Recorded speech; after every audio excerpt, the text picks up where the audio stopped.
सभी लोग फटाफट से, अगर सब कुछ क्लियर है तो वाई टाइप कर दीजिए।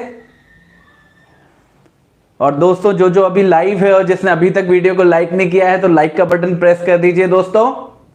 और सबसे महत्वपूर्ण, अभी तक जिसने मेरा चैनल सब्सक्राइब नहीं किया है, सब्सक्राइब जरूर कर दीजिए बच्चों। काफी लोग हैं जो जुड़े हुए हैं, वीडियोस देख रहे हैं, लाइव भी देख रहे हैं, बट जिसने चैनल को सब्सक्राइब ही नहीं किया है, दोस्तों सब्सक्राइब कर दीजिए चैनल को, जिससे आपके पास अपडेटेड इंफॉर्मेशन मिलती रहे।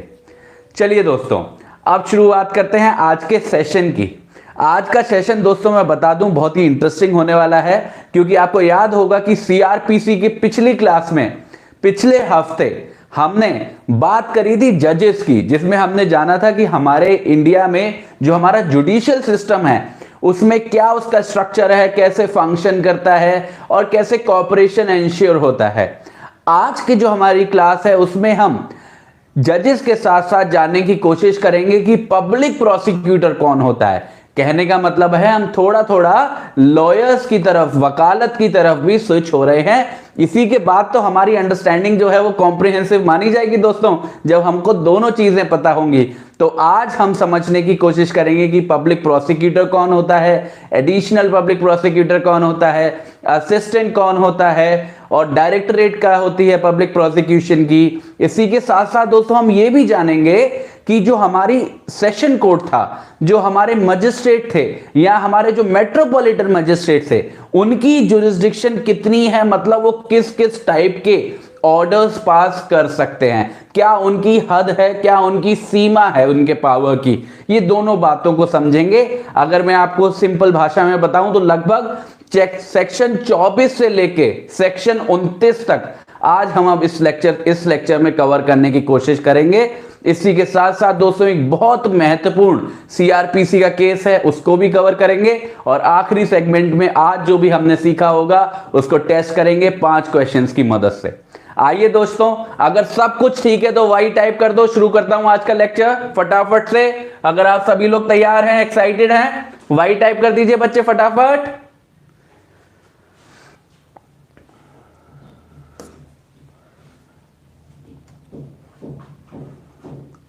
बहुत अच्छे लोग जुड़ रहे हैं। जो लोग जुड़ रहे हैं बच्चों, इसको वीडियो को जरूर लाइक करते रहो, लाइक का बटन दबाते रहो। आप खुद ही देख लिया करो, कभी भी लाइक का अनुपात जो लोग लाइव अटेंड कर रहे हैं उससे कम नहीं होना चाहिए, ज्यादा ही होना चाहिए। लाइक बटन जरूर प्रेस करो, और जिसने सब्सक्राइब नहीं किया है सब्सक्राइब करो बच्चे फटाफट से। आइए दोस्तों शुरू करते हैं आज का सेशन। पहला जो सेक्शन है हमारे सीआरपीसी का जो हम आज कवर करेंगे वो है दोस्तों सेक्शन 24, सेक्शन 24। बहुत इंपॉर्टेंट सेक्शन है। सेक्शन 24 इंपॉर्टेंट क्यों है? क्योंकि ये जो हमारा जुडिशियल सिस्टम है उसका जो आधा भाग है उसकी बात करता है। किसकी बात करता है? प्रोसिक्यूशन की बात करता है। और प्रोसिक्यूशन में सबसे महत्वपूर्ण रोल किसी व्यक्ति का या किसी पद का जिसका है वो होता है दोस्तों पब्लिक प्रोसिक्यूटर्स। आप सबने ये वर्ड सुना होगा, सबने सुना होगा एक बार कि पब्लिक प्रोसिक्यूटर, पीपी। हो सकता है आप में से कई लोग ये बनना भी चाहते हो, कोई एग्जाम भी लिख रहे हो, that is very much possible. इसलिए आज हम यही समझेंगे कि जज से हटके पब्लिक प्रोसिक्यूटर कौन होते हैं, इनका अपॉइंटमेंट कैसे होता है, इनका काम क्या होता है, क्या पावर्स होते हैं, वो सारी चीजों को समझने की कोशिश करेंगे।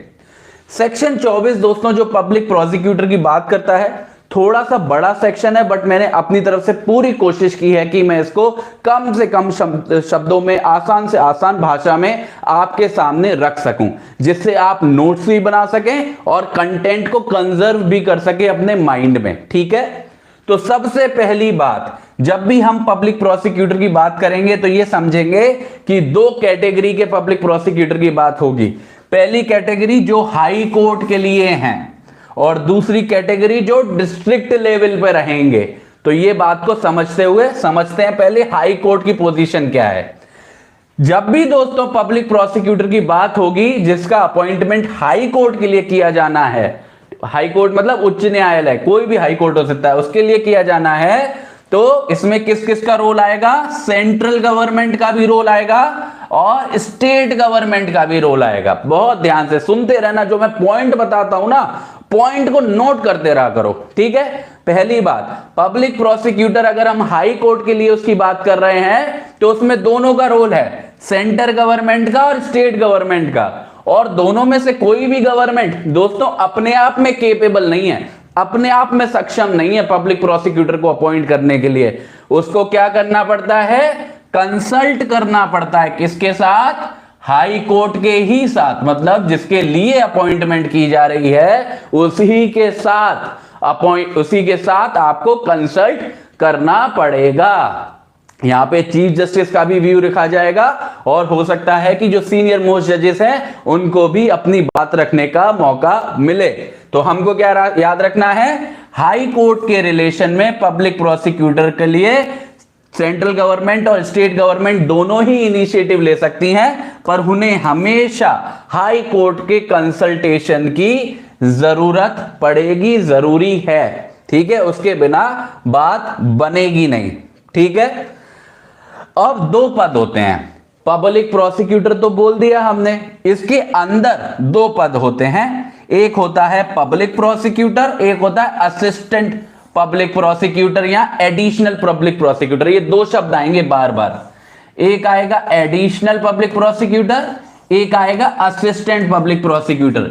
ये दोनों ही पद दोस्तों अलग अलग होते हैं, तीन शब्द आएंगे, public prosecutor, additional public prosecutor, assistant public prosecutor. ये जो दो पद हैं, पब्लिक प्रोसिक्यूटर और एडिशनल पब्लिक प्रोसिक्यूटर, ये दोनों पद लगभग दोस्तों समान होते हैं, एक ही लेवल के होते हैं, लगभग इनकी पावर्स भी एक ही होती हैं। पर ये जो असिस्टेंट पब्लिक प्रोसिक्यूटर होता है ये थोड़ा सा डिफरेंट होता है, इसका पद थोड़ा सा नीचा होता है। अगर आपको याद हो पिछली वाली सीआरपीसी की क्लास जिसमें हम अलग अलग तरह के मजिस्ट्रेट्स को डिस्कस कर रहे थे, जजेस को डिस्कस कर रहे थे, वहां पे मैंने आपको बताया था कि एक सेशन जज होता है, एक एडिशनल सेशन जज होता है और असिस्टेंट जज सेशन जज भी हो सकता है। तो एडिशनल सेशन जज और सेशन जज लगभग बराबर के पद थे, पर वहीं असिस्टेंट जज थोड़ा सा नीचा पद था। वही पोजीशन यहां पे है, पब्लिक प्रोसिक्यूटर और एडिशनल पब्लिक प्रोसिक्यूटर लगभग बराबर के पद होते हैं, पर जो असिस्टेंट पब्लिक प्रोसिक्यूटर का पद है असिस्टेंट, जहां पे भी आप असिस्टेंट शब्द देख लो ना, आप समझ जाया करो कि वो पद नीचा है वैल्यू में पहले वाले से। तो जो सेक्शन 24 की बात कर रहे हैं उसमें दो पदों की बात है, पब्लिक प्रोसिक्यूटर की और एडिशनल पब्लिक प्रोसिक्यूटर की। इन दोनों का ही अपॉइंटमेंट में सेंट्रल गवर्नमेंट और स्टेट गवर्नमेंट का रोल हो सकता है और हाई कोर्ट की कंसल्टेशन करनी पड़ेगी। अब ये तो समझ लिया कि क्या करना पड़ेगा। अब समझते हैं कि ये पब्लिक प्रोसिक्यूटर का और एडिशनल पब्लिक प्रोसिक्यूटर का काम क्या है, व्हाट इज दी वर्क, वो करते क्या हैं, ये ज्यादा इंपॉर्टेंट है दोस्तों। वो क्या करते हैं, प्रोसिक्यूट करते हैं, नाम में ही लिखा हुआ है प्रोसिक्यूट। प्रोसिक्यूट मतलब किसी के खिलाफ केस को इनिशिएट करते हैं, किसी के खिलाफ एविडेंस आर्ग्यूमेंट कलेक्ट करने की कोशिश करते हैं और केस को आगे बढ़ाने की कोशिश करते हैं। और ना केवल प्रोसिक्यूशन में, अगर किसी केस की अपील है, मतलब आगे की कार्रवाई है, ऐसा नहीं कि पहले ही लेवल पे, आगे की जितनी भी कार्रवाई होगी उन सब में पब्लिक प्रोसिक्यूटर का और एडिशनल पब्लिक प्रोसिक्यूटर का पूरी तरीके से योगदान रहता है। पर सबसे महत्वपूर्ण बात, पब्लिक प्रोसिक्यूटर को पब्लिक क्यों बोला जाता है, ये शब्द पब्लिक का इस्तेमाल क्यों है, कभी सोचा है आपने? खाली प्रोसिक्यूटर क्यों नहीं बोल रहे हैं? क्योंकि वो प्रोसिक्यूशन कर रहा है तो उसको प्रोसिक्यूटर भी तो बोल सकते हैं, उसको पब्लिक प्रोसिक्यूटर क्यों बोल रहे हैं या फिर एडिशनल पब्लिक प्रोसिक्यूटर क्यों बोल रहे हैं? क्योंकि वो सरकार के बिहाफ पे, सेंट्रल गवर्नमेंट के बिहाफ पे और स्टेट गवर्नमेंट के बिहाफ पे केस लड़ता है। एक तरीके से वो सेंट्रल गवर्नमेंट के और स्टेट गवर्नमेंट को रिप्रेजेंट करता है केसों में। आपको पता ही होगी दोस्तों ये बात, जो हमारा क्रिमिनल लॉ है, क्रिमिनल लॉ के अकॉर्डिंग अगर कोई व्यक्ति क्रिमिनल ऑफेंस करता है, मतलब थेफ्ट करता है, मर्डर करता है, रेप करता है, ऐसी सिचुएशन में दोस्तों उस क्राइम को ना केवल उस व्यक्ति के खिलाफ, जो भी विक्टिम है उस क्राइम का, ना केवल उसके खिलाफ वाली चीज मानी जाती है, बल्कि ऐसा माना जाता है कि वो एक ऐसा कृत्य है, ऐसा एक्ट है जो पूरे समाज के खिलाफ है, पूरी सोसाइटी के खिलाफ है। इसलिए स्टेट, जो हमारी गवर्नमेंट है, वो जिम्मेदारी लेती है उस व्यक्ति को सजा दिलवाने की। तभी आप देखते होंगे क्रिमिनल केसेस में केसेस के नाम कैसे होते हैं, x versus state of Madhya Pradesh, x versus state of NCT of Delhi. ये इसी वजह से है कि जो प्रोसिक्यूशन इनिशिएट किया गया है वो किसके द्वारा किया गया है, स्टेट के द्वारा। तो ये जो स्टेट को रिप्रेजेंट करते हैं ना, वो ये पब्लिक प्रोसिक्यूटर्स होते हैं। क्योंकि वो स्टेट को रिप्रेजेंट कर रहे हैं, सेंट्रल गवर्नमेंट को, स्टेट गवर्नमेंट को, इसलिए उनको पब्लिक बोला जाता है। क्योंकि एक तरीके से सरकार भी तो पब्लिक के लिए काम कर रही है, और जब वो सरकार के लिए काम कर रहे हैं तो हम बोल सकते हैं ना कि वो पब्लिक के बिहाफ पे केस लड़ रहे हैं, किसी समाज को रिप्रेजेंट कर रहे हैं। इसलिए पब्लिक प्रोसिक्यूटर का नाम निकल के आता है। हमेशा याद रखिएगा, जब भी पब्लिक प्रोसिक्यूटर की बात होगी वो हमेशा किसके बिहाफ पे केस लड़ेगा, सेंट्रल गवर्नमेंट के और स्टेट गवर्नमेंट के। तो एक बार क्विकली रिवाइज कर लें जो इस स्लाइड में चीजें लिखी हुई हैं। तो पब्लिक प्रोसिक्यूटर की बात दोस्तों चेक सेक्शन 24 के अंदर आती है, और जब हम हाई कोर्ट के रिलेशन में पब्लिक प्रोसिक्यूटर की बात करते हैं तो हमेशा याद रखते हैं कि यहां पे सेंट्रल गवर्नमेंट भी अपना रोल प्ले करता है और स्टेट गवर्नमेंट भी अपना रोल प्ले कर सकता है। पर दोनों ही सिचुएशन में यह जरूरी है कि दोनों में से कोई भी सरकार जो रोल प्ले कर रही है वो हाई कोर्ट से जरूर कंसल्ट करे। दो पद हैं, पब्लिक प्रोसिक्यूटर और एडिशनल पब्लिक प्रोसिक्यूटर। इनका काम होता है प्रोसिक्यूट करना और अपील को भी डिफेंड करना, और ये किसके बिहाफ पे लड़ते हैं, सेंट्रल गवर्नमेंट के और स्टेट गवर्नमेंट के। अगर दोस्तों इस स्लाइड का कंटेंट अगर आप सभी को समझ में आ गया है, आप सभी को क्लियर है, तो वाई टाइप कर दीजिए दोस्तों। फटाफट से अगली स्लाइड पे बढ़ते हैं।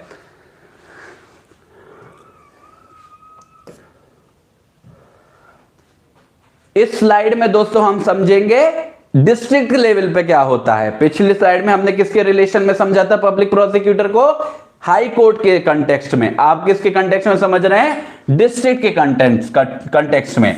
डिस्ट्रिक्ट लेवल पे क्या सिचुएशन है, डिस्ट्रिक्ट लेवल पे भी सेंट्रल गवर्नमेंट भी रोल प्ले कर सकती है और स्टेट गवर्नमेंट भी रोल प्ले कर सकती है। पर यहां पे फर्क है, और बहुत ध्यान से उस फर्क को सुनिएगा वरना आप कंफ्यूज हो जाओगे।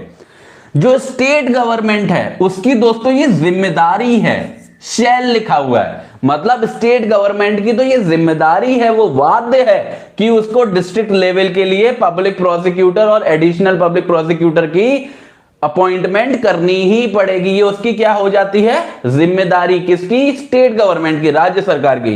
पर वही सेंट्रल गवर्नमेंट के लिए ये एक मर्जी वाली चीज है, मन मर्जी वाली चीज है। उसका अगर मन करेगा तो वो करेगी सेंट्रल गवर्नमेंट, वरना नहीं करेगी। इसलिए हमेशा याद रखो डिस्ट्रिक्ट के लेवल पे ये मेन जिम्मेदारी दोस्तों किसकी बन जाती है, स्टेट गवर्नमेंट की। पर इसका मतलब ये नहीं है कि सेंट्रल गवर्नमेंट नहीं कर सकता, सेंट्रल गवर्नमेंट भी कर सकता है पर अपने मन मुताबिक। पर स्टेट गवर्नमेंट अपने मन मुताबिक नहीं चलता, स्टेट गवर्नमेंट जरूरत के मुताबिक चलेगा, और उसकी जिम्मेदारी होगी कि वो पूरी करे जितने भी पब्लिक प्रोसिक्यूटर्स और एडिशनल पब्लिक प्रोसिक्यूटर्स की जरूरत है। तो जो डिस्ट्रिक्ट लेवल पे पद होता है public prosecutor, additional public prosecutor, उसकी जिम्मेदारी कौन लेता है, स्टेट गवर्नमेंट। और एक और बहुत इंपॉर्टेंट बात, आखिरी बात, कि ऐसा जरूरी नहीं है कि कोई पब्लिक प्रोसिक्यूटर को अगर किसी डिस्ट्रिक्ट के लिए अपॉइंट किया गया है, किसी डिस्ट्रिक्ट कोर्ट के लिए अपॉइंट किया गया है, तो वो दूसरे कोर्ट में जाके स्टेट को रिप्रेजेंट नहीं कर सकता। अगर सरकार चाहे तो, स्टेट गवर्नमेंट चाहे तो एक ही पब्लिक प्रोसिक्यूटर को एक से ज्यादा डिस्ट्रिक्ट के लिए भी अपॉइंट कर सकती है। ऐसा हो सकता है कि कोई व्यक्ति है वो इस डिस्ट्रिक्ट में पब्लिक प्रोसिक्यूटर है और दूसरे स्टेट में एडिशनल पब्लिक प्रोसिक्यूटर, स्टेट में नहीं दूसरे डिस्ट्रिक्ट में एडिशनल पब्लिक प्रोसिक्यूटर है। तो एक डिस्ट्रिक्ट के अंदर पब्लिक प्रोसिक्यूटर बन जाना बार नहीं होता कहीं और पब्लिक प्रोसिक्यूटर बनने के लिए। तो ये बात जरूर याद रखना, अगर इससे ऑब्जेक्टिव टाइप क्वेश्चन आता है तो गलत नहीं करके आएंगे आप लोग। क्विकली से रिवाइज करा लेता हूं स्लाइड में। जब हम दोस्तों डिस्ट्रिक्ट की बात करेंगे तो हमारे दिमाग में तुरंत स्टेट गवर्नमेंट आनी चाहिए, क्योंकि ये स्टेट गवर्नमेंट की जिम्मेदारी है।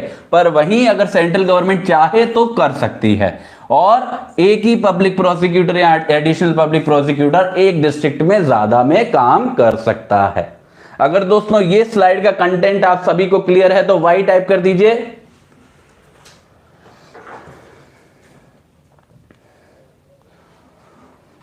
ठीक है, अब ये तो हो गई दोस्तों मोटी मोटी बात कि हाई कोर्ट का होगा तो सेंट्रल गवर्नमेंट स्टेट गवर्नमेंट दोनों कर सकती है, डिस्ट्रिक्ट लेवल पे होगा तो भी दोनों कर सकती हैं, पर मेन जिम्मेदारी स्टेट गवर्नमेंट की है। पर ये कहीं हवा में थोड़ी ना है कि अपने घर के लोगों को ही पब्लिक प्रोसिक्यूटर बना दिया या रोड पे कोई भी मिल गया उसको पब्लिक प्रोसिक्यूटर बना दिया।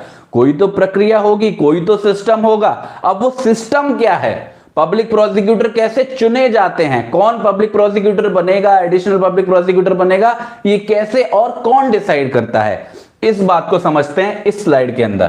पहला, जो दोस्तों हमारा डिस्ट्रिक्ट मजिस्ट्रेट होता है, जो डिस्ट्रिक्ट के लेवल पे जो सबसे सीनियर मोस्ट जज होता है, वो दोस्तों एक पैनल मेंटेन करता है, पैनल ऑफ नेम्स, एक लिस्ट मेंटेन करता है जिसमें वो वकीलों की लिस्ट बनाता है कि ये लोगों को पब्लिक प्रोसिक्यूटर या एडिशनल पब्लिक प्रोसिक्यूटर के तहत अपॉइंट किया जा सकता है। ऐसे करके एक पैनल बना के रखता है अपने पास। इसी पैनल में से स्टेट गवर्नमेंट या सेंट्रल गवर्नमेंट लोगों को पब्लिक प्रोसिक्यूटर की तरह अपॉइंट कर सकती है। एक प्रक्रिया तो दोस्तों ये है जो district magistrate panel of names maintain करता है। एक और प्रक्रिया है, एक प्रक्रिया यह है कि कार्डर मेंटेन किया जा सकता है, किसका, प्रोसिक्यूटिंग ऑफिसर्स का। इस कार्डर का मतलब क्या है, वो सारे लोग जो अभी मानो असिस्टेंट पब्लिक प्रोसिक्यूटर्स हैं वो भी तो प्रमोट होके बनेंगे ना, additional public prosecutor, public prosecutor. तो वो जो कार्डर है प्रोसिक्यूटिंग ऑफिसर्स का, प्रोसिक्यूटिंग ऑफिसर्स मतलब जो अभी काम कर रहे हैं एज ए प्रोसिक्यूटिंग ऑफिसर निचले पदों पे, तो उनका जो कार्डर है उसमें से भी चाहे तो स्टेट गवर्नमेंट और सेंट्रल गवर्नमेंट चूज कर सकती है कि उसको किसको पब्लिक प्रोसिक्यूटर या एडिशनल पब्लिक प्रोसिक्यूटर बनाना है।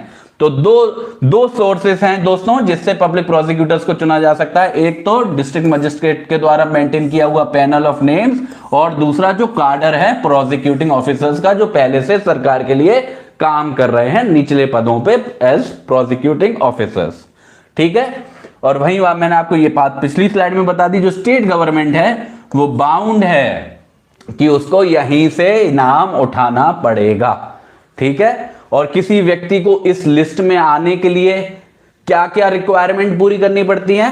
अगर वो पब्लिक प्रोसिक्यूटर या एडिशनल पब्लिक प्रोसिक्यूटर के लिए पद के लिए जा रहा है तो उसके पास कम से कम दोस्तों 7 साल या 7 साल से ज्यादा का एक्सपीरियंस होना चाहिए दोस्तों।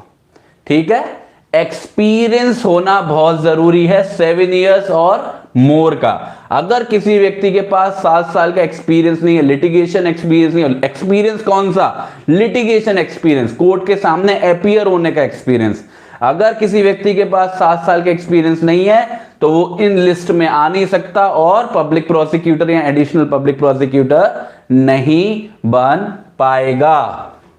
ठीक है, यहां तक बात मुझे लगता है आप सभी को क्लियर हो गई होगी, क्योंकि अब मैं एक नई बात बताने जा रहा हूं आपको याद होगा दोस्तों, मैंने शुरू वाली स्लाइड में जब हाई कोर्ट की बात हो रही थी तब बताया था कि सेंट्रल गवर्नमेंट और स्टेट गवर्नमेंट दोनों कर सकते हैं, और जब डिस्ट्रिक्ट की बात हुई थी वहां पे भी मैंने आपको बताया था कि सेंट्रल गवर्नमेंट और स्टेट गवर्नमेंट दोनों कर सकते हैं। हां, फर्क है कि स्टेट गवर्नमेंट की जिम्मेदारी है और सेंट्रल गवर्नमेंट मन मर्जी मुताबिक चलती है। पर यहां पे जो सेंट्रल गवर्नमेंट दोस्तों मन मर्जी मुताबिक चलने का मतलब है, कहीं पे मानिए बहुत ज्यादा स्पेशल टाइप की कोई नीड आ गई, एक ही तरीके के केस बहुत ज्यादा हो गए हैं, पेंडेंसी बहुत ज्यादा हो गई है, ऐसी सिचुएशन में चाहे तो सेंट्रल गवर्नमेंट आगे बढ़ के आ सकती है और किसको अपॉइंट कर सकती है, स्पेशल पब्लिक प्रोसिक्यूटर्स को। अभी तक हम कितनों को जानते थे, पब्लिक प्रोसिक्यूटर को, एडिशनल पब्लिक प्रोसिक्यूटर को, और आगे पढ़ेंगे हम असिस्टेंट पब्लिक प्रोसिक्यूटर को। अभी तक हम इन तीनों को जानते थे। अब एक और चौथा बंदा आ गया, कौन है, स्पेशल पब्लिक प्रोसिक्यूटर। ये दोस्तों स्पेशल पब्लिक प्रोसिक्यूटर का एक ऐसा पद है जो जरूरत अनुसार एग्जिस्टेंस में आता है, कोई स्पेशल नीड, ज्यादा पेंडेंसी, उस वजह से इनका अपॉइंटमेंट होता है। पर स्पेशल पब्लिक प्रोसिक्यूटर बनने के लिए जो रिक्वायरमेंट है वो थोड़ी सी दोस्तों ज्यादा है। जो स्पेशल पब्लिक प्रोसिक्यूटर की रिक्वायरमेंट है दोस्तों वो कम से कम 10 साल का लिटिगेशन एक्सपीरियंस चाहिए। तो अगर सवाल बना तो ये बन सकता है कि पब्लिक प्रोसिक्यूटर और एडिशनल पब्लिक प्रोसिक्यूटर के लिए तो आपको 7 साल का एक्सपीरियंस चाहिए, पर वही स्पेशल पब्लिक प्रोसिक्यूटर बनने के लिए 10 साल का एक्सपीरियंस चाहिए। ठीक है, तो एक बार क्विकली रिवाइज कर लेते हैं इस स्लाइड का कंटेंट। पब्लिक प्रोसिक्यूटर या एडिशनल पब्लिक प्रोसिक्यूटर कहां से चुने जाते हैं? जो डिस्ट्रिक्ट मजिस्ट्रेट हमारा पैनल ऑफ नेम्स मेंटेन करता है। या फिर दूसरा तरीका है जो काडर है, जो ऑलरेडी एग्जिस्टिंग प्रोसिक्यूटिंग ऑफिसर्स हैं उनको अपॉइंट किया जा सकता है। सुप्रीम जो हमारा सेंट्रल गवर्नमेंट है वो बाउंड है इस प्रक्रिया को फॉलो करने के लिए। अगर किसी को पब्लिक प्रोसिक्यूटर या एडिशनल पब्लिक प्रोसिक्यूटर बनना है उसके पास कम से कम 7 साल का एक्सपीरियंस होना चाहिए। पर स्पेशल पब्लिक प्रोसिक्यूटर बनना है, स्पेशल पब्लिक प्रोसिक्यूटर मतलब एक ऐसा पब्लिक प्रोसिक्यूटर जिसको जरूरत अनुसार अपॉइंट किया गया है, उसके लिए कम से कम 10 साल का एक्सपीरियंस होना चाहिए। अगर इस स्लाइड का कंटेंट सभी को क्लियर है, वाई टाइप कर दीजिए बच्चे। आगे बढ़ता हूं मैं, फटाफट से वाई टाइप करें।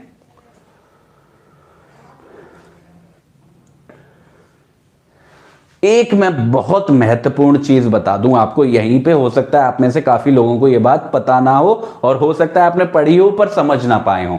मैं बताता हूं आपको दोस्तों। अभी मैंने बोला कि जो भी हमारा क्रिमिनल ऑफेंस है उसका सिस्टम ऐसा है कि वो ऑफेंस किसी एक व्यक्ति के खिलाफ नहीं, किसी इंडिविजुअल विक्टिम के खिलाफ नहीं, सोसाइटी के खिलाफ माना जाता है, समाज के खिलाफ माना जाता है, जिसकी वजह से जो सरकार है वो इनिशिएटिव लेती है उस व्यक्ति को सजा दिलाने का, और पब्लिक प्रोसिक्यूटर वही काम करता है सरकार के बिहाफ पे। पर दोस्तों मानिए ऐसी भी तो सिचुएशन हो सकती है कि जो विक्टिम है, जिसका असल में नुकसान हुआ है, जो व्यक्ति है जिसके साथ चोरी हुई है या जिसका रेप हुआ है या जिसके साथ रॉबरी हुई है या जिसकी किडनैपिंग हुई थी, वो अगर चाहे कि अपना वकील आगे रखे, हाँ ठीक है, पब्लिक प्रोसिक्यूटर वहां है, वो सरकार का व्यक्ति है ना, वो विक्टिम का वकील तो नहीं है, वो सरकार का वकील है। पर अगर विक्टिम अपना वकील करना चाहे तो क्या वो कर सकता है? अगर इसका जवाब हम कह दें कि नहीं कर सकता क्योंकि पब्लिक प्रोसिक्यूटर तो पहले से ही वहां पे है, वो उसके बिहाफ पे कर ही रहा है वो चीज, तो ये गलत हो जाएगा। इसका मतलब क्या हो जाएगा कि जो बंदा एक्यूज है, जिसने गलत किया है, उसके पास तो अधिकार है अपना वकील करने का, डिफेंस काउंसिल करने का, पर जो विक्टिम है उसके पास अधिकार ही नहीं है वकील करने का। तो ये तो इक्वालिटी प्रिंसिपल का वायलेशन हो जाएगा। तो इसीलिए दोस्तों हमेशा याद रखें, अगर किसी को इस केस में कोई विक्टिम है, अगर वो चाहे अपना कोई प्राइवेट वकील करना चाहता है उसको भी कर सकता है। पर हमेशा समझिएगा, कभी जब भी कोई विक्टिम अपना प्राइवेट वकील करता है उसको पब्लिक प्रोसिक्यूटर या एडिशनल पब्लिक प्रोसिक्यूटर या असिस्टेंट या स्पेशल पब्लिक प्रोसिक्यूटर नहीं बोलते हैं, उसको वो एक नॉर्मल एडवोकेट होता है, प्रैक्टिसिंग लॉयर होता है, जैसे कि डिफेंस काउंसिल होता है। ठीक है, उसको पब्लिक प्रोसिक्यूटर कौन होता है? पब्लिक प्रोसिक्यूटर वो होता है जो सरकार के लिए लड़ता है, और ये जो विक्टिम का वकील होगा ये विक्टिम के लिए लड़ रहा है, सरकार के लिए नहीं लड़ रहा। हो सकता है उनका काम बिल्कुल एक हो सकता है वो मिलके ही काम करें, क्योंकि दोनों का एम यही है कि दूसरे व्यक्ति को सजा दिलानी है।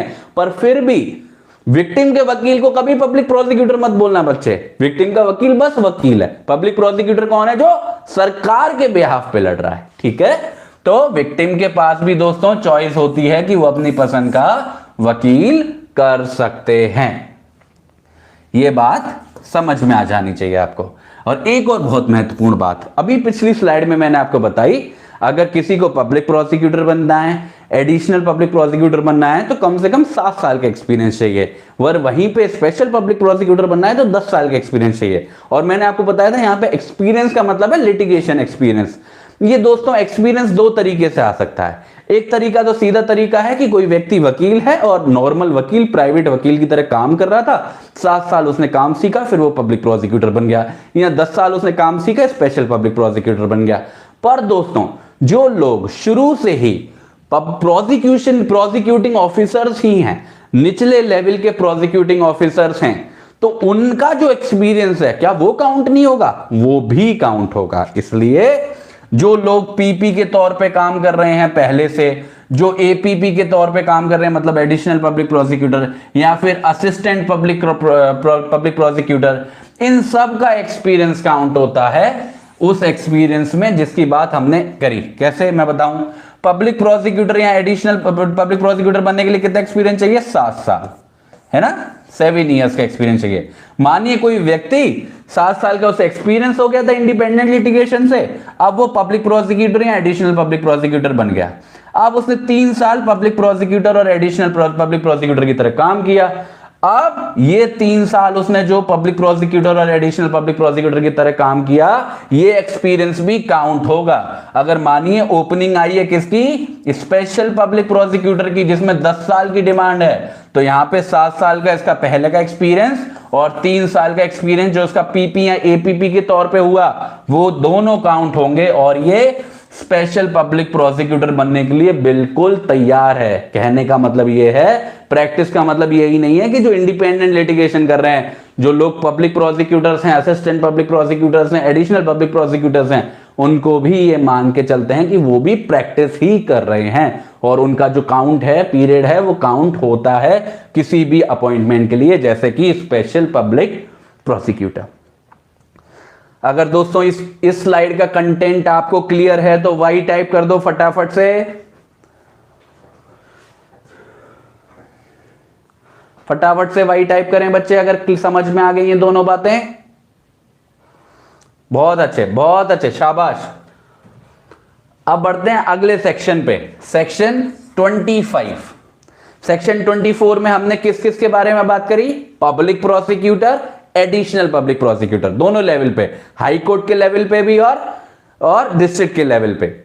सेक्शन 25 के अंदर हम दूसरे पद की बात करेंगे, उस पद का नाम है असिस्टेंट पब्लिक प्रोसिक्यूटर। ठीक है, मैंने आपको शुरू में ही बताया, पब्लिक प्रोसिक्यूटर और एडिशनल पब्लिक प्रोसिक्यूटर लगभग बराबर के ही पद है, पर जो असिस्टेंट पब्लिक प्रोसिक्यूटर है वो थोड़ा सा नीचे वाला पद है। उसकी बात होती है दोस्तों सेक्शन 25 में।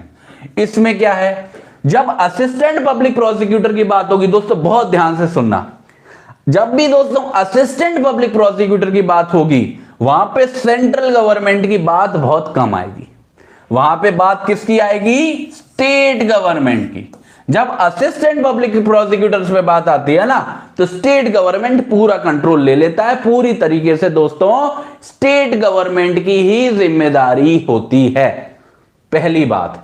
दूसरी बात, ये जो असिस्टेंट पब्लिक प्रोसिक्यूटर, अभी हमने पब्लिक प्रोसिक्यूटर तो हमको पता चल गया कि वो कहां बैठते हैं, हाई कोर्ट में बैठते हैं और डिस्ट्रिक्ट लेवल पे बैठते हैं। तो ये असिस्टेंट पब्लिक प्रोसिक्यूटर कहां बैठते हैं, ये असिस्टेंट पब्लिक प्रोसिक्यूटर दोस्तों कहां बैठते हैं, मजिस्ट्रेट के कोर्ट में बैठते हैं।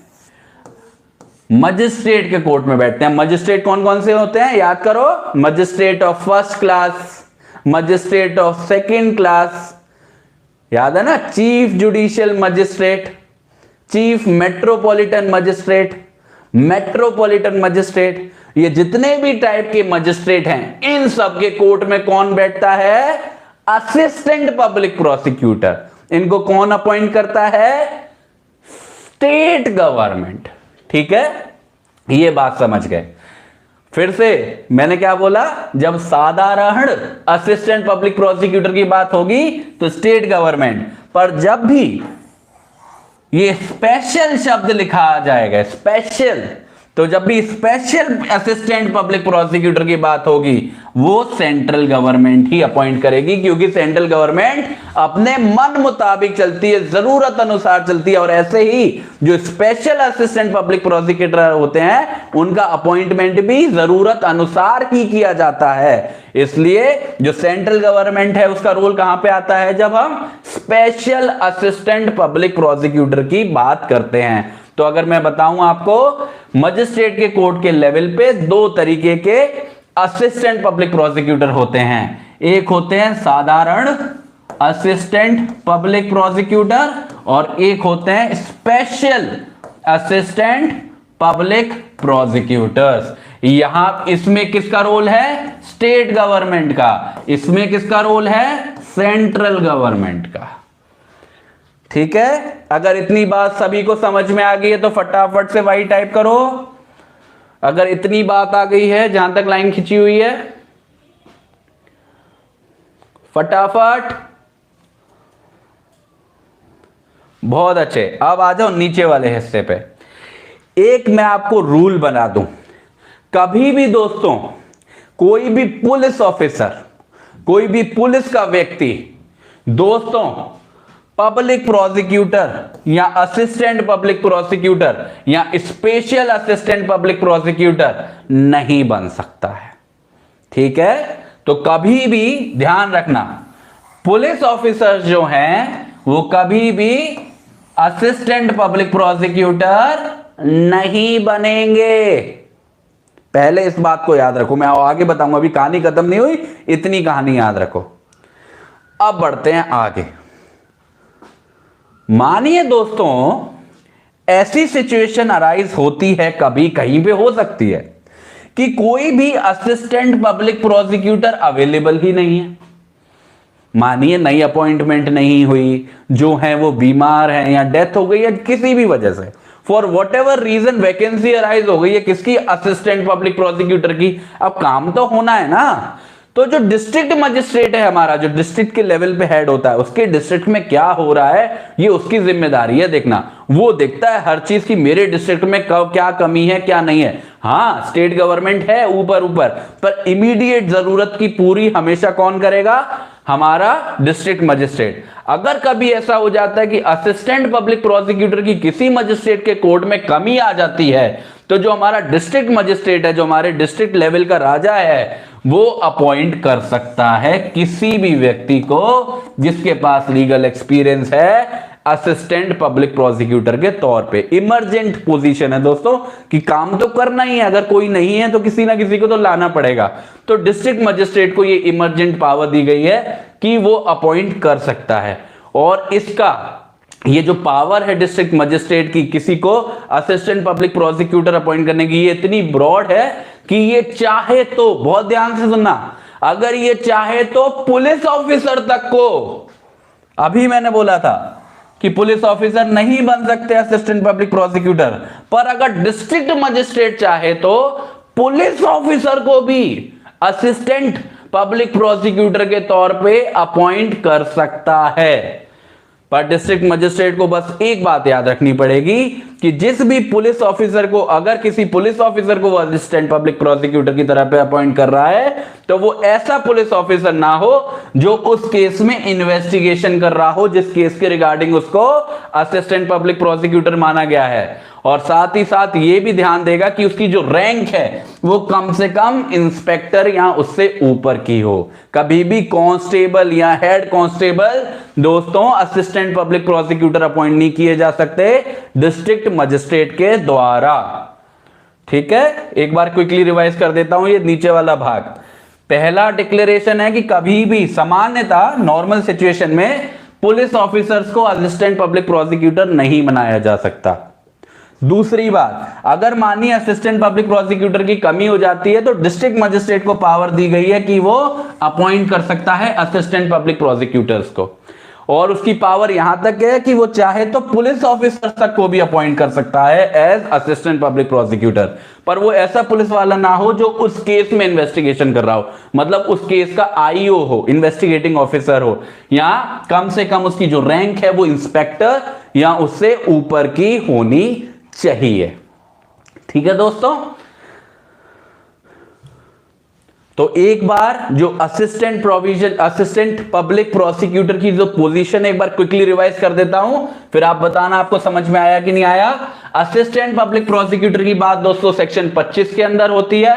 इसमें सीधे तौर पे जिम्मेदारी स्टेट गवर्नमेंट की होती है और असिस्टेंट पब्लिक प्रोसिक्यूटर का अपॉइंटमेंट मजिस्ट्रेट के कोर्ट के लिए होता है, जैसे कि सीजेएम, एमएम, उन सब लोगों के लिए।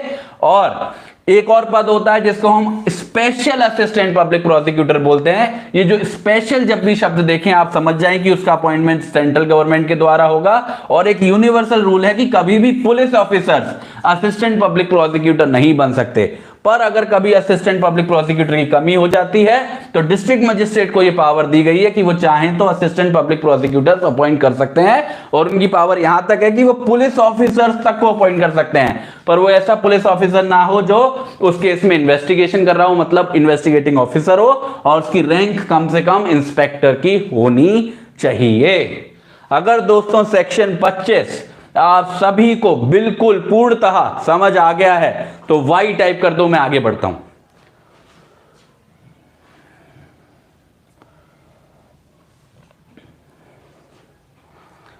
बहुत अच्छे, ऐसे ही दोस्तों बने रहें, ऐसे ही अपना दिमाग लगा के समझते रहे। मैं अपनी तरफ से पूरी कोशिश कर रहा हूं कि सिंपल बना के आपके दिमाग में चीजों को बिठा पाऊं कि आगे जाके आपको कभी परेशानी ना हो।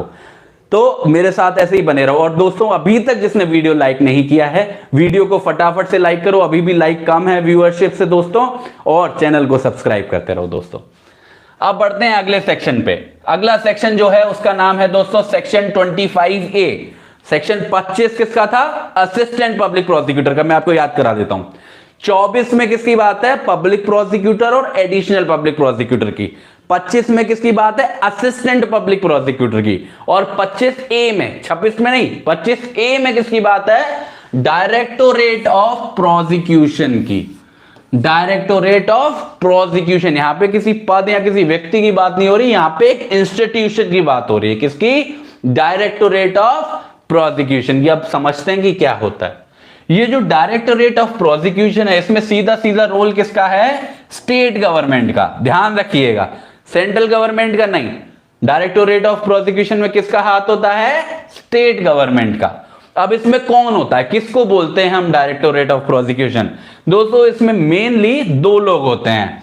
पहला होता है डायरेक्टर, नाम से समझ जाओगे आप, डायरेक्टर, और दूसरा होता है डिप्यूटी डायरेक्टर। दो पद होते हैं मेन, ठीक है। इनको मिला दें तो हम डायरेक्टोरेट ऑफ प्रोसिक्यूशन उसको बोल सकते हैं। अब ये जो डायरेक्टर हैं और ये जो डिप्यूटी डायरेक्टर हैं, ये कौन होते हैं और इनका अपॉइंटमेंट कैसे होता है? डायरेक्टर और या फिर डिप्यूटी डायरेक्टर बनने के लिए ये बहुत जरूरी है कि किसी भी व्यक्ति के पास कम से कम दोस्तों 10 साल का एक्सपीरियंस होना चाहिए। 10 इयर्स ऑफ एक्सपीरियंस। याद करो, पब्लिक प्रोसिक्यूटर बनने के लिए कितना एक्सपीरियंस चाहिए था? पब्लिक और एडिशनल 7 साल, है ना। और स्पेशल पब्लिक प्रोसिक्यूटर बनने के लिए 10 साल का एक्सपीरियंस चाहिए था। और यहां पे डायरेक्टर या डिप्यूटी डायरेक्टर बनने के लिए डायरेक्टोरेट ऑफ प्रोसिक्यूशन के आपको कितना एक्सपीरियंस चाहिए? 10 साल का, यहां उससे ज्यादा। पर सबसे इंपॉर्टेंट चीज जो सबसे अलग है, जो हमने अभी तक नहीं पढ़ी, जब हम पब्लिक प्रोसिक्यूटर का अपॉइंट कर रहे थे, एडिशनल पब्लिक प्रोसिक्यूटर का अपॉइंटमेंट कर रहे थे, तो हम कंसल्ट कर रहे थे। किसको? हाई कोर्ट को कंसल्ट कर रहे थे, उसकी इच्छा जान रहे थे, उसका ओपिनियन ले रहे थे। पर दोस्तों जब डायरेक्टर और डिप्यूटी डायरेक्टर की बात होती है ना, डायरेक्टर ऑफ प्रोसिक्यूशन की, यहां पे हाई कोर्ट को कंसल्ट नहीं किया जाता। यहां पे हाई कोर्ट की कनकरेंस चाहिए होती है। कनकरेंस का मतलब होता है दोस्तों, जब तक हाई कोर्ट हां नहीं बोलेगा किसी व्यक्ति के लिए, वो व्यक्ति डायरेक्टर या डिप्यूटी डायरेक्टर बन ही नहीं सकता। तो है तो इनिशिएट तो दोस्तों स्टेट गवर्नमेंट ही कर रही है, पर अगर आप सच्चाई देखो तो मेन पावर जो है डायरेक्टोरेट ऑफ प्रोसिक्यूशन की, डायरेक्टर और डिप्यूटी डायरेक्टर की, वो हाई कोर्ट के पास है। क्योंकि यहां पे कंसल्टेशन शब्द ना लिख के कनकरेंस लिखा हुआ है, जिसका मतलब है कि हाई कोर्ट की हामी होना जरूरी है। हाई कोर्ट की हामी के बिना डायरेक्टर और डिप्यूटी डायरेक्टर नहीं चुने जा सकते हैं। तो इस बात को जरूर आप याद रखें। और आखिरी और सबसे महत्वपूर्ण बात यह है, ये जो डायरेक्टर साहब है ना, हमारे जो हेड हैं डायरेक्टोरेट ऑफ प्रोसिक्यूशन के, ये सीधे सीधे किसके कंट्रोल के अंदर आते हैं? होम डिपार्टमेंट के। जो हमारा स्टेट गवर्नमेंट का होम डिपार्टमेंट होता है, जो सबसे इंपॉर्टेंट डिपार्टमेंट्स में से एक होता है, सबसे पावरफुल डिपार्टमेंट्स में से एक होता है, अगर मैं सच्चाई बताऊं तो, उसके अंडर करते हैं। होम डिपार्टमेंट कंट्रोल करता है किसको? डायरेक्टर को। ठीक है, तो अगर क्विकली रिवाइज करूं इस स्लाइड का कंटेंट, तो सेक्शन 25A के अंदर बात होती है दोस्तों डायरेक्टोरेट ऑफ प्रोसिक्यूशन की। यहां पे सीधा सीधा रोल आता है स्टेट गवर्नमेंट का, सेंट्रल गवर्नमेंट का कोई रोल नहीं है। यहां पे दो पद होते हैं, एक डायरेक्टर, एक डिप्यूटी डायरेक्टर। दोनों में से कोई भी पद पे चुने जाने के लिए आपको कम से कम 10 साल का एक्सपीरियंस चाहिए होता है। पर कोई भी व्यक्ति तब तक नहीं चुना जा सकता जब तक हाई कोर्ट की कनकरेंस ना हो, हामी ना हो। इसलिए हाई कोर्ट का रोल बहुत इंपॉर्टेंट है। और ये जो डायरेक्टर साहब हैं, डिप्यूटी डायरेक्टर नहीं दोस्तों, डायरेक्टर साहब हैं, ये सीधे सीधे होम डिपार्टमेंट के अंडर आते हैं, होम डिपार्टमेंट के कंट्रोल में आते हैं। अगर दोस्तों ये स्लाइड आप सभी को समझ में आ गई और बिल्कुल क्लियर है तो वाई टाइप कर दो। मैं अगली स्लाइड पे बढ़ता हूं दोस्तों।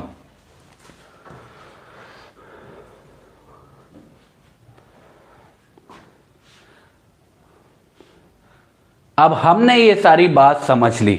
बिल्कुल, एक बच्चे ने बिल्कुल सही बात लिखी है कि जब मैंने बोला कि हाई कोर्ट की कंकरेंस चाहिए होती है, तो हाई कोर्ट में देखिए, जब भी किसी इंस्टीट्यूशन का लिखा होता है ना, आप समझिए कि उसमें कौन सा व्यक्ति है जो सबसे ऊपर बैठा हुआ है। तो हाई कोर्ट में कौन बैठता है?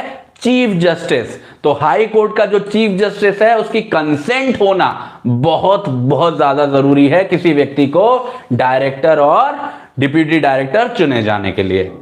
अब बात करते हैं कि ये जो डायरेक्टर हैं, डिप्यूटी डायरेक्टर हैं, हम सब समझ गए कि अपॉइंटमेंट कैसे होगा, किसका कंट्रोल होगा, कौन करेगा, पर समझ अब क्या सोचना है हमको कि इसका काम क्या है, इनका मेन रोल क्या है। इनका मेन रोल ये है दोस्तों, जितने भी पब्लिक प्रोसिक्यूटर्स हैं, एडिशनल पब्लिक प्रोसिक्यूटर्स हैं और स्पेशल पब्लिक प्रोसिक्यूटर्स हैं जो हाई कोर्ट के लिए काम कर रहे हैं दोस्तों, ये बहुत महत्वपूर्ण है। जो हाई कोर्ट के लिए काम कर रहे हैं वो सारे किसके कंट्रोल में आते हैं? डायरेक्टर के। काम बटा हुआ है डायरेक्टर और डिप्यूटी डायरेक्टर का। फिर से बता रहा हूं, जो भी public prosecutor, additional public prosecutor और स्पेशल पब्लिक प्रोसिक्यूटर, जो लोग हमने सेक्शन 24 में अभी पढ़े थे, ये सारे लोग जो हाई कोर्ट के लिए काम कर रहे हैं वो डायरेक्टर के सीधे सीधे कंट्रोल में आते हैं। वहीं जो भी public prosecutor, additional public prosecutor, special public prosecutor और असिस्टेंट पब्लिक प्रोसिक्यूटर जो डिस्ट्रिक्ट कोर्ट के लिए, डिस्ट्रिक्ट लेवल पे काम कर रहे हैं, वो सारे किसके कंट्रोल में आते हैं? डिप्यूटी डायरेक्टर के। तो वो सारे पब्लिक प्रोसिक्यूटर, एपीपी, एसपीपी और असिस्टेंट पीपी जो डिस्ट्रिक्ट कोर्ट के लेवल पे या मजिस्ट्रेट के कोर्ट्स में काम कर रहे हैं, वो डिप्यूटी डायरेक्टर के कंट्रोल में आते हैं। तो कैसे याद करेंगे? जितने भी प्रोसिक्यूटिंग ऑफिसर्स हैं जो हाई कोर्ट के लिए काम कर रहे हैं वो डायरेक्टर के नीचे, और जितने भी प्रोसिक्यूटर्स ऑफिसर हैं जो डिस्ट्रिक्ट के लेवल पे काम कर रहे हैं वो डिप्यूटी डायरेक्टर के नीचे। ठीक है, इतनी बात मुझे लगता है समझ में आ गई होगी। अब सवाल उठता है कि ये जो डायरेक्टर हैं और जो डिप्यूटी डायरेक्टर, इनकी क्या क्या पावर होती हैं, क्या क्या फंक्शंस होते हैं, क्या ताकतें इनको दी गई हैं, क्या काम ये करते हैं। ठीक है, कंट्रोल में आ गए ये सारे लोग, पर करते क्या हैं उसका? ये सारी चीजें, जितनी भी पावर, क्या पावर होगी, क्या नहीं होगी, क्या उस पर रेस्ट्रिक्शन होगी, या फिर क्या क्या काम करेंगे ये डायरेक्टर और डिप्यूटी डायरेक्टर, ये दोस्तों कौन बताता है? State government.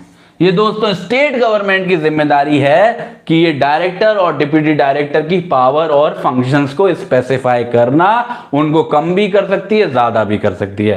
कंट्रोल किसका रहता है? स्टेट गवर्नमेंट का। ठीक है, एक आखिरी बात, और वो इंपॉर्टेंट है क्योंकि मैंने इससे जुड़ा हुआ एक क्वेश्चन देखा था। अभी जैसे मैंने बोला कि सारे पीपी, एपीपी, एसपीपी जो हाई कोर्ट के लिए काम कर रहे हैं वो डायरेक्टर के कंट्रोल में, और बाकी के जो एपीपी, एसपीपी वगैरह हैं जो डिस्ट्रिक्ट के लेवल पे काम कर रहे हैं वो डिप्यूटी डायरेक्टर के कंट्रोल में। इसमें दोस्तों कोई भी ऐसा व्यक्ति जो एडवोकेट जनरल के पद पे है, अभी एडवोकेट जनरल कौन होता है? एडवोकेट जनरल दोस्तों किसी भी स्टेट का फर्स्ट लॉ ऑफिसर होता है, सबसे महत्वपूर्ण पोस्ट है अगर लॉ की बात करें किसी भी राज्य के लेवल पे। सेंट्रल लेवल पे होता है दोस्तों अटॉर्नी जनरल, वैसे ही स्टेट के लेवल पे होता है एडवोकेट जनरल। अगर कोई व्यक्ति एडवोकेट जनरल का पोस्ट होल्ड कर रहा है और वो साथ के साथ हाई कोर्ट में पीपी है या डिस्ट्रिक्ट के लेवल पे पीपी है, वो कभी भी डायरेक्टर या डिप्यूटी डायरेक्टर के कंट्रोल में नहीं आ सकता, क्योंकि एडवोकेट जनरल जो दोस्तों होता है वो सीधे सीधे अपना रिश्ता किससे रखता है? स्टेट गवर्नमेंट से। उसे डायरेक्टर या डिप्यूटी डायरेक्टर की सहायता की या उनके कंट्रोल की कोई जरूरत नहीं होती है। तो हमेशा याद रखें, एडवोकेट जनरल कभी भी डायरेक्टर और डिप्यूटी डायरेक्टर के कंट्रोल में नहीं आता जब वो पीपी के तौर पे काम करता है हाई कोर्ट में। ठीक है, अगर दोस्तों इस स्लाइड के कंटेंट आप सभी को क्लियर है, समझ में आ गए हैं, तो फटाफट से वाई टाइप कर दो।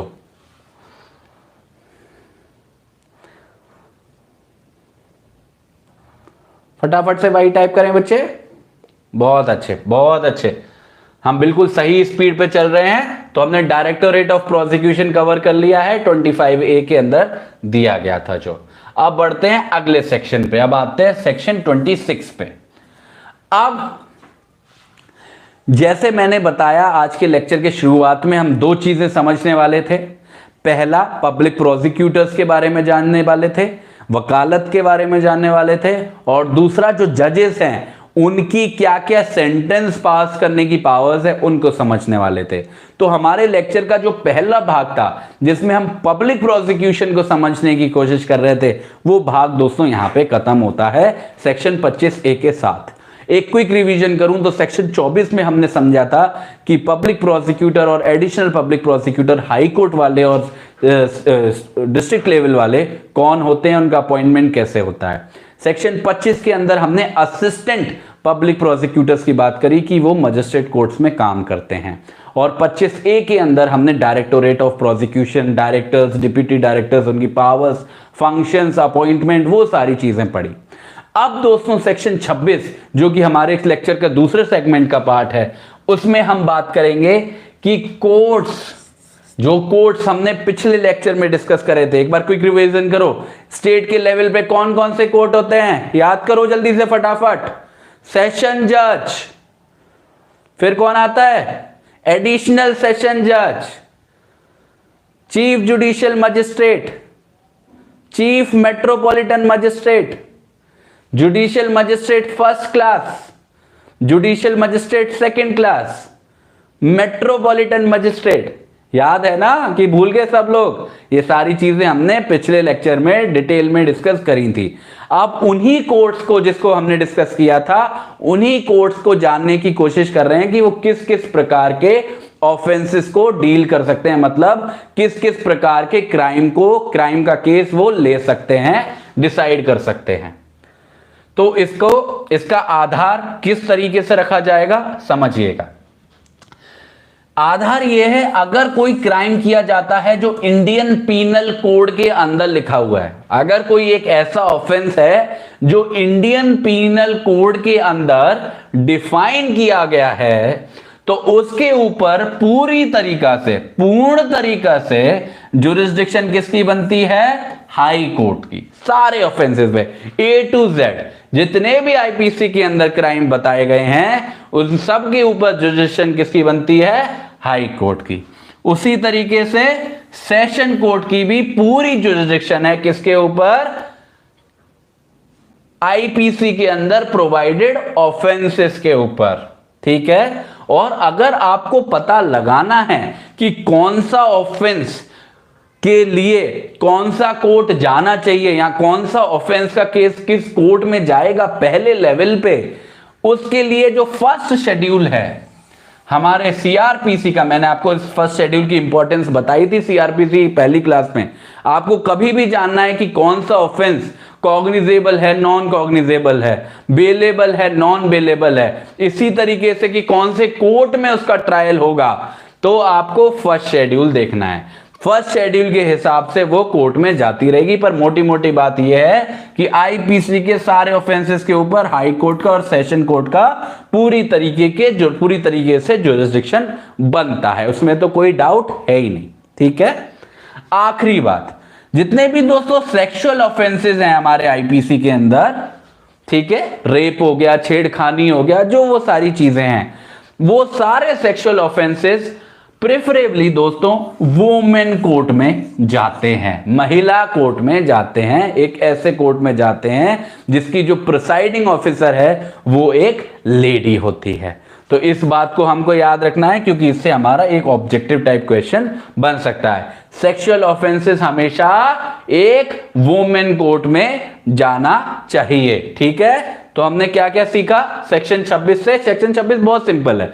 सेक्शन 26 बता रहा है कि कौन कौन से कोर्ट्स ऑफेंसेस को ट्राई कर सकते हैं। अगर आईपीसी के अंदर दिया गया ऑफेंस है तो हाई कोर्ट, सेशन कोर्ट और बाकी के कोर्ट जैसे जैसे फर्स्ट शेड्यूल में लिखे हुए हैं। किसी ऑफेंस में मजिस्ट्रेट फर्स्ट क्लास लिखा होगा, किसी में मजिस्ट्रेट सेकंड क्लास लिखा होगा, जैसा फर्स्ट शेड्यूल में लिखा हुआ है उस हिसाब से। पर जो सेक्सुअल ऑफेंसेस हैं उसमें केस वुमेन कोर्ट में जाना चाहिए। अगर दोस्तों इस स्लाइड का कंटेंट आप सभी को समझ में आ गया, जो कि बहुत सिंपल था, तो वाई टाइप कर दीजिए फटाफट से वाई टाइप कर दीजिए बच्चे सभी लोग।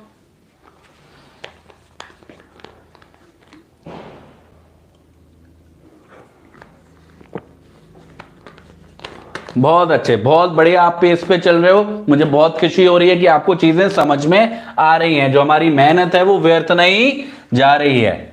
पर वहीं दोस्तों, अगर वो कोई ऑफेंस है जो आईपीसी के अंदर ना होकर किसी और कानून में लिखा हुआ है, किसी और स्टैट्यूट में लिखा हुआ है, तो उसमें कैसे पता चलेगा कि किस कोर्ट का जुरिडिक्शन बनता है? तो जैसा उस स्टैट्यूट में लिखा हो। जैसे कि हमारे सीआरपीसी में तो फर्स्ट शेड्यूल में लिख दिया आईपीसी के बारे में, पर कोई अगर स्पेशल लॉ है तो वो अपने आप बताएगा कि उसका ये वाला ऑफेंस किस कोर्ट में जाएगा, और जो कोर्ट उसमें लिखा हो उसी कोर्ट में जाना चाहिए। सीधी सीधी बात है, इसमें वैसे बताने वाली कोई बात नहीं है, पर लिखा हुआ है तो बता रहा हूं मैं आपको। अगर कोई अदर कानून है आईपीसी के अलावा, तो जो भी कोर्ट उस स्टैट्यूट के अंदर लिखा है उस कोर्ट के पास जाएगी।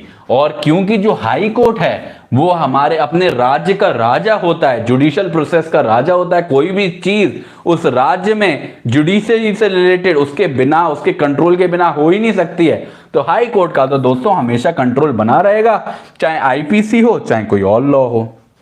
ठीक है, ये बात होगी दोस्तों अदर लॉज की। अगर क्लियर है तो वाई टाइप कर दो, आगे बढ़ते हैं फटाफट से। अब आ जाते हैं दोस्तों अगले सेक्शन पे। ये है दोस्तों सेक्शन नंबर 27।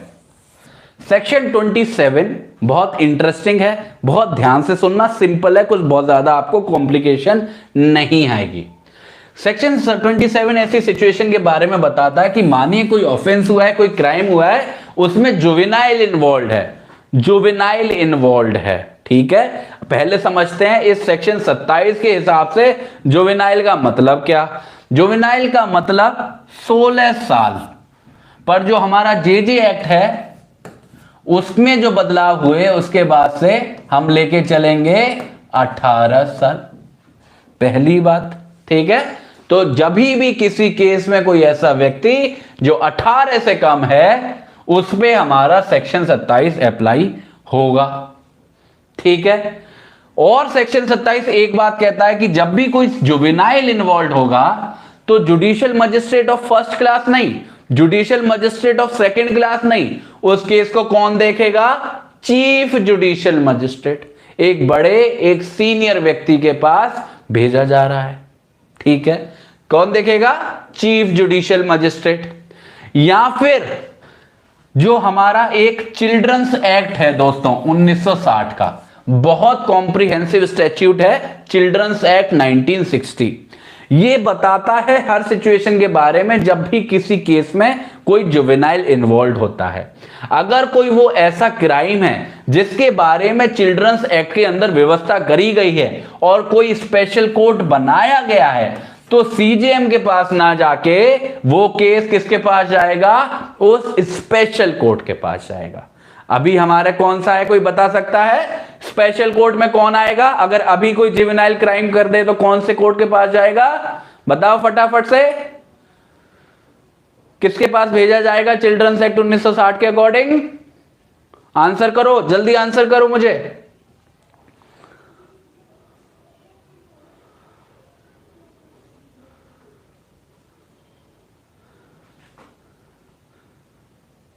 सोचो सोचो, जुवेनाइल बोर्ड के सामने भेजा जाएगा। ठीक है, तो जेजे एक्ट के अंदर उसका रेगुलेशन होगा, पर वो अभी की प्रक्रिया है, हम जुवेनाइल एक्ट यहां पे नहीं पढ़ रहे हैं। एक मिनट दीजिएगा दोस्तों।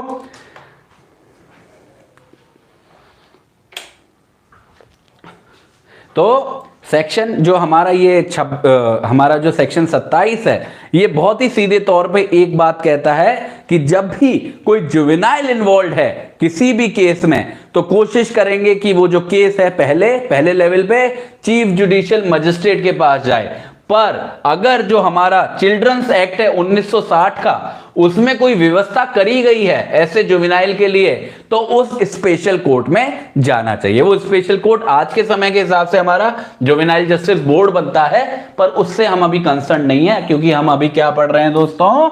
सीआरपीसी। ठीक है, अभी हम स्टिक करेंगे जो हमसे सेक्शन 27 कह रहा है, उतनी बात करेंगे बस। ठीक है, तो अगर चिल्ड्रंस एक्ट में प्रक्रिया है, चिल्ड्रंस एक्ट में बात करी गई है किसी स्पेशल कोर्ट की, तो उस स्पेशल कोर्ट के पास जाना चाहिए। पर हमेशा, आखिरी बात बता रहा हूं बहुत जरूरी, ट्रीटमेंट, ट्रेनिंग और रिहैबिलिटेशन पर्पस रहेगा। जुवेनाइल को सजा देना पर्पस नहीं रहेगा। क्या रहेगा? उस जुवेनाइल का ट्रीटमेंट किया जाए, उस जुवेनाइल को ट्रेनिंग दी जाए कि वो सोसाइटी का पार्ट बने, और उसका रिहैबिलिटेशन किया जाए, उसे योग्य बनाया जाए कि वो समाज का एक अच्छा नागरिक बन सके। ये बहुत जरूरी है, सबसे इंपॉर्टेंट पॉइंट सेक्शन 26 का है। ये सारे शब्द अगर आप जुवेनाइल जस्टिस एक्ट पढ़ोगे तो आप वहां पे पाओगे, क्योंकि जुवेनाइल जस्टिस एक्ट का सीधा सीधा सोर्स दोस्तों हमारा सेक्शन 27 बनता है और चिल्ड्रंस एक्ट बनता है। ठीक है, और कभी भी ऐसी सिचुएशन में डेथ या लाइफ इंप्रिजनमेंट का कोई भी प्रावधान नहीं किया जाएगा। कभी भी किसी जुवेनाइल को डेथ या लाइफ इंप्रिजनमेंट के प्रावधान के अकॉर्डिंग नहीं जज किया जाएगा, ना सजा दी जाएगी। ठीक है, तो अगर सेक्शन 26, सेक्शन 27 को अगर रिवाइज करें तो सेक्शन 27 किसकी बात करता है? जुवेनाइल्स की। और इसमें जो उम्र है वो 16 साल है, बट प्रैक्टिकलिटी से हम देखें तो जेजे एक्ट के हिसाब से चलेंगे और 18 साल को मान के चलेंगे। पहले तौर पे जब भी कोई जुवेनाइल इन्वॉल्व होगा तो सीजेएम के पास जाना चाहिए इस सेक्शन के हिसाब से। पर अगर चिल्ड्रंस एक्ट में कोई व्यवस्था करी गई है तो उस स्पेशल कोर्ट के पास जाएगा। और पर्पस क्या होगा कि उस जुवेनाइल का ट्रीटमेंट हो, उसकी ट्रेनिंग हो और उसका रिहैबिलिटेशन हो। और कभी भी डेथ और लाइफ इंप्रिजनमेंट का ऐसी सिचुएशन में प्रावधान नहीं किया जाना चाहिए, क्योंकि पर्पस सजा देना नहीं, ट्रीटमेंट, ट्रेनिंग और रिहैबिलिटेशन है। अगर दोस्तों समझ आ गया है तो फटाफट से वाई दबा दो। आज हमारे लिए बहुत कंटेंट है जो हमको कवर करना है, हम पहले से टाइम से थोड़ा सा पीछे चल रहे हैं, पर कोई बात नहीं है, आपको समझ में आ रहा है तो टाइम बिल्कुल जस्टिफाइड है, कोई परेशानी नहीं है। बढ़ते हैं दोस्तों अगले सेक्शन पे। अगला सेक्शन है दोस्तों हमारा सेक्शन 28, और सेक्शन 28 बात करता है कि जो हमारा हाई कोर्ट है और हमारे जो सेशन जजेस हैं, जो किसी भी राज्य के लेवल पे जो सीनियर बंदे हैं, हमारा हाई कोर्ट, हमारे सेशन जज, ये किस किस प्रकार के सेंटेंस पास कर सकते हैं, मतलब किस किस प्रकार की सजा दे सकते हैं किसी व्यक्ति को। जहां तक दोस्तों बात है हाई कोर्ट की, वो तो कोई भी पनिशमेंट दे सकता है जो भी कोई स्टैट्यूट अलाउ करता है। अगर किसी आईपीसी के सेक्शन में लिखा है कि फांसी की सजा होगी तो दे सकता है, लाइफ इंप्रिजनमेंट की होगी तो दे सकता है, 10 साल की होगी दे सकता है, 5 साल की होगी दे सकता है। तो जहां तक हाई कोर्ट की बात है, उसकी पावर पनिशमेंट देने की अनलिमिटेड है। जो भी स्टैट्यूट में लिखा है मैक्सिमम से मैक्सिमम दे सकता है, तो कोई डाउट ही नहीं है, क्योंकि राजा है ना स्टेट के लेवल का। पर वहीं दोस्तों अगर सेशन जज की बात करें, सेशन जज की भी जो पावर है वो पूरी तरीके से सुप्रीम है। वो भी जो भी सजा देना चाहे, जो भी किसी भी सेक्शन में लिखी हुई है, हर सजा देना उसके लिए मुमकिन है, कोई उसके पर रेस्ट्रिक्शन नहीं है। पर अगर वो मृत्यु दंड दे रहा है, किसी को डेथ पेनल्टी दे रहा है, वो डेथ पेनल्टी दे तो सकता है, ये नहीं कह रहा कि मैं वो डेथ पेनल्टी नहीं दे सकता, दे सकता है, पर वो डेथ पेनल्टी हमेशा हाई कोर्ट के द्वारा कंफर्म की जाएगी।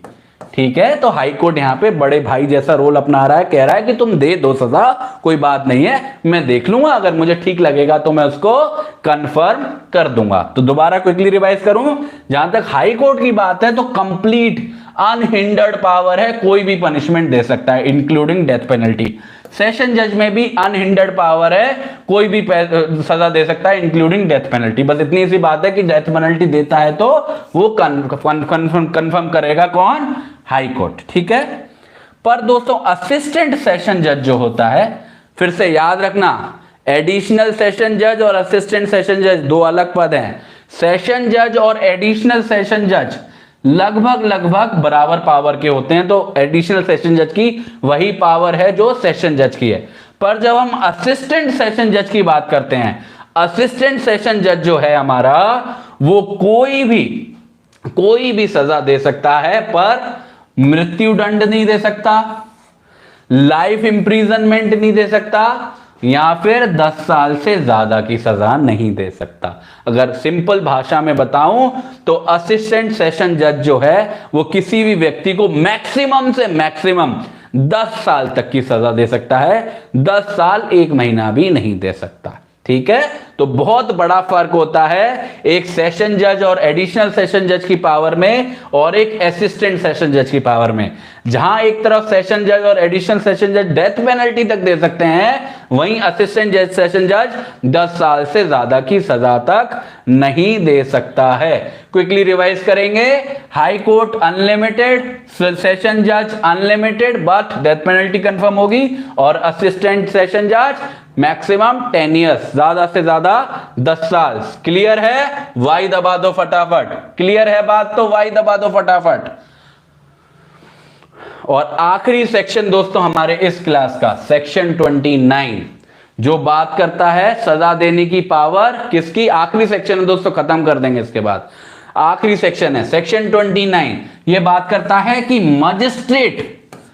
Magistrate of first class, magistrate of second class, chief judicial magistrate, metropolitan magistrate, ये सारे लोग किस कितनी पावर है इनके पास सजा देने की, समझते हैं दोस्तों।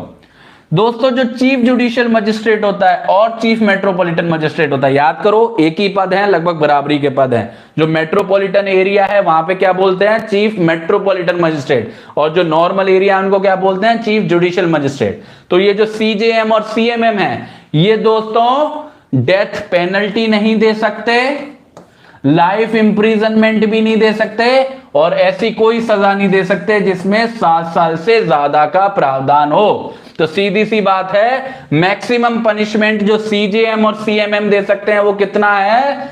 7 ईयर। 7 ईयर से ज्यादा की बात सीजेएम के बस की नहीं है।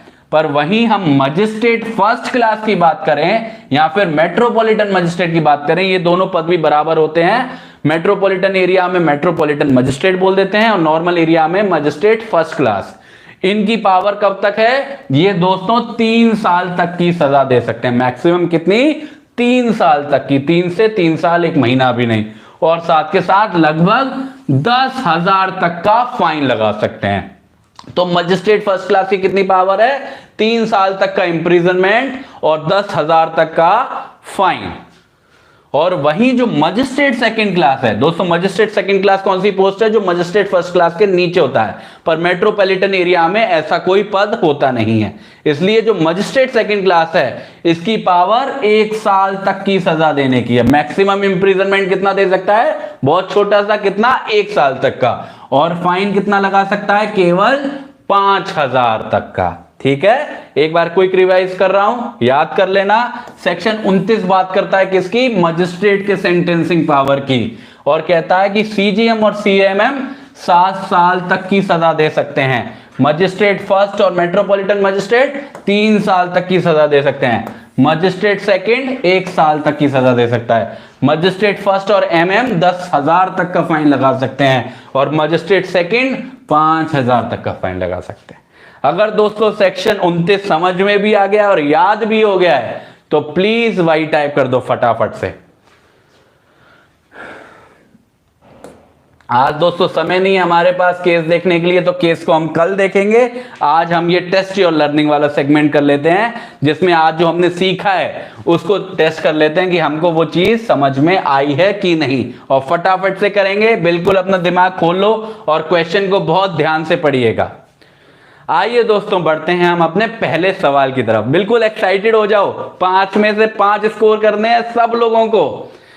शुरू हो जाओ। फर्स्ट क्वेश्चन दोस्तों, जो हमारा चीफ जुडिशियल मजिस्ट्रेट है, सीजेएम है, वो कितना सेंटेंस पास कर सकता है? अभी पढ़ के आए हैं, सीजेएम की बात हो रही है। डेथ पेनल्टी दे सकता है क्या सीजेएम? लाइफ इंप्रिजनमेंट दे सकता है क्या सीजेएम? 7 साल से नीचे की कोई भी सजा दे सकता है सीजेएम। 10 साल से नीचे तक की कोई भी सजा दे सकता है सीजेएम। तो बताइए साहब, ए बी सी डी? बिल्कुल सही सवाल, इसका सी ऑप्शन है कि जो सीजेएम है हमारा 7 साल तक की सजा दे सकता है। और डेथ कौन कौन दे सकता है? हाई कोर्ट और सेशन जज। पर अगर सेशन जज देगा तो वो कंफर्म होना चाहिए। लाइफ इंप्रिजनमेंट कौन दे सकता है? हाई कोर्ट और सेशन जज। और 10 साल में किसकी बात होती है? 10 साल वाला कौन था याद करो? असिस्टेंट सेशन जज। 10 साल तक की सजा कौन दे सकता है? असिस्टेंट सेशन जज। और 7 साल कौन? सीजेएम और सीएमएम। ठीक है, आशा करता हूं आप सभी को यह बात क्लियर होगी। बढ़ते हैं दोस्तों अगले सवाल पे। क्वेश्चन नंबर 2 पे आते हैं। Question number 2, public prosecutor high court के लिए कौन अपॉइंट करता है? PP for the high court is appointed by, कौन करता है? सेंट्रल गवर्नमेंट करती है हाई कोर्ट से कंसल्ट करने के बाद, स्टेट गवर्नमेंट करती है हाई कोर्ट से कंसल्ट करने के बाद, या स्टेट गवर्नमेंट और सेंट्रल गवर्नमेंट दोनों कर सकते हैं, दोनों के पास पावर है, पर हाई कोर्ट से कंसल्टेशन के बाद, या फिर सेंट्रल गवर्नमेंट करती है और किसके? सुप्रीम कोर्ट से कंसल्टेशन के बाद। फिर से बता रहा हूं, सेंट्रल गवर्नमेंट कर सकती है हाई कोर्ट से कंसल्टेशन के बाद, स्टेट गवर्नमेंट कर सकती है हाई कोर्ट से कंसल्टेशन के बाद, या फिर स्टेट गवर्नमेंट या सेंट्रल गवर्नमेंट दोनों ही कर सकती है हाई कोर्ट से कंसल्टेशन के बाद, या फिर सेंट्रल गवर्नमेंट करती है सुप्रीम कोर्ट से कंसल्टेशन के बाद। बताइए दोस्तों, फटाफट इसका जवाब बताइए। बिल्कुल सही दोस्तों, याद रखिएगा पीपी फॉर हाई कोर्ट की बात हो रही है, और जब हाई कोर्ट की बात होगी तो सेंट्रल गवर्नमेंट और स्टेट गवर्नमेंट दोनों ही अपॉइंट कर सकती हैं, पर कंसल्टेशन सुप्रीम कोर्ट का नहीं हाई कोर्ट का होता है। बहुत बढ़िया दोस्तों, बहुत खुशी हो रही है देखे कि आपको चीजें समझ में आई हैं। क्वेश्चन देखते हैं तीसरा, experience required for special PP, जो स्पेशल पीपी वाली पोस्ट है, स्पेशल पब्लिक प्रोसिक्यूटर वाली, इसके लिए कितना एक्सपीरियंस चाहिए? 10 साल का चाहिए, 7 साल का चाहिए, 5 साल का चाहिए, या 20 साल का चाहिए? बताइए दोस्तों फटाफट। स्पेशल पब्लिक प्रोसिक्यूटर की बात हो रही है, सवाल को सही से समझे। स्पेशल पब्लिक प्रोसिक्यूटर के लिए कितने साल का एक्सपीरियंस चाहिए? 10, 7, 5, 20? बहुत अच्छे दोस्तों, ज्यादातर जवाब सही आए हैं कि जो एक्सपीरियंस स्पेशल पब्लिक प्रोसिक्यूटर के लिए चाहिए, एसपीपी के लिए चाहिए, वो दोस्तों 10 साल का होता है। और पीपी और एपीपी के लिए, मतलब एडिशनल पब्लिक प्रोसिक्यूटर के लिए एक्सपीरियंस 7 साल का होता है। ठीक है, बहुत अच्छा लग रहा है कि आप सबको चीजें याद भी होती जा रही हैं।